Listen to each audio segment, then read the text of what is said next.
Olá pessoal, hoje eu vou falar sobre um assunto novo da reforma trabalhista e primeiramente eu quero estar me desculpando por ter dado uma sumida do canal, mas eu estava com muitas tarefas e teve também o recesso forense, eu tirei umas férias e agora estou voltando com as pílulas do direito para vocês.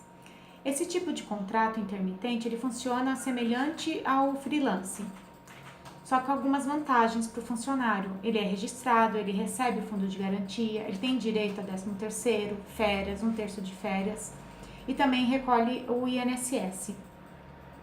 Esse tipo de trabalho, ele funciona com a mesma carga horária do trabalho normal registrado em carteira. Seriam as 44 horas semanais e 220 horas mensais.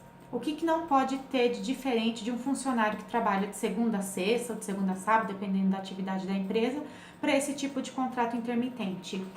O salário não pode ser menor desse funcionário que já trabalha de segunda a sexta, um exemplo. Vamos supor, se ele ganha R$ 1.000 e R$ 10 por hora, só para dar um exemplo bem prático, esse funcionário que vai trabalhar de forma esporádica no contrato intermitente, ele não pode receber abaixo desse outro colega de trabalho. Então, como que funciona? Esse funcionário que tem esse contrato intermitente, ele é feito por escrito, com todas as regras, todas as disposições trabalhistas, e o funcionário fica em casa à disposição da empresa. Quando a empresa precisa do serviço desse funcionário, ele entra em contato por qualquer meio. Pode ser internet, WhatsApp, qualquer forma de contato que a pessoa tenha acesso fácil. E o funcionário tem um dia para estar respondendo se vai estar trabalhando ou não. Se ele não responder, o que acontece com o funcionário? Nada.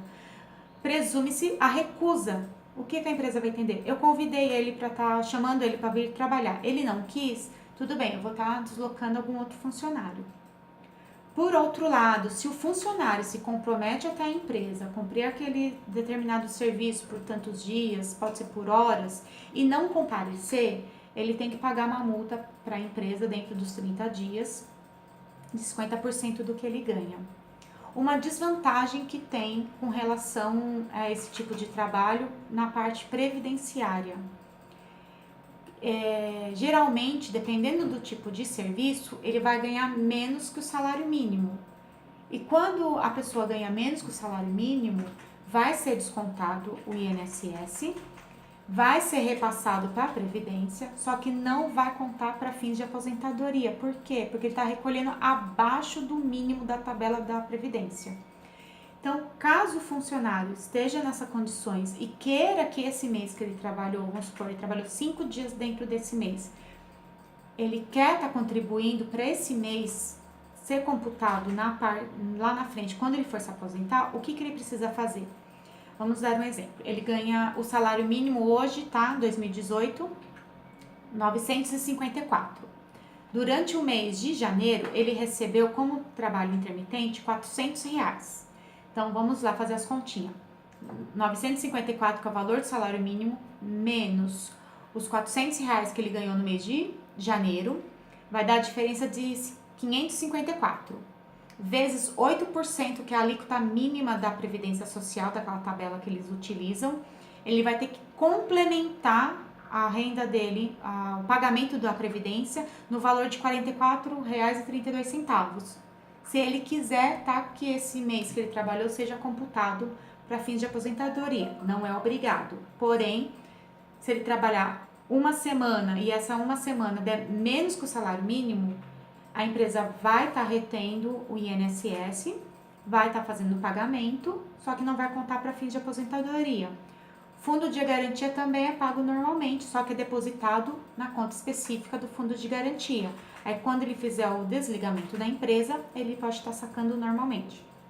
Outros direitos também que o empregado que trabalha dessa forma possui. Fundo de garantia, que eu já comentei com vocês, a Previdência também, tem direito a 13º, férias, só que funciona dessa forma o pagamento. Trabalha aquele período, recebe por aquele período já todos esses direitos, 13º profissional, férias profissionais, 1/3 de férias. E com relação a férias mesmo, o descanso, não vai poder estar recebendo em dinheiro. Como que ele vai estar recebendo? Ele fica 30 dias em casa descansando, desde que cumpra um ano trabalhado dessa forma intermitente. Outra coisa interessante é que os aeronautas não podem estar fazendo esse tipo de trabalho porque eles têm uma legislação específica, né? Então, essa profissão, ela não pode estar entrando nessa novidade que a reforma trabalhista nos trouxe. E aí é isso que eu queria estar contando para vocês. Vou estar gravando mais vídeos, né, de curtos com as novidades do direito, principalmente da reforma trabalhista, já que a reforma Previdência está nesse impasse se aprova ou não. E qualquer outra novidade do direito, até mesmo algum artigo, alguma instrução, alguma orientação, eu volto a gravar com vocês, tá bom? Tchau!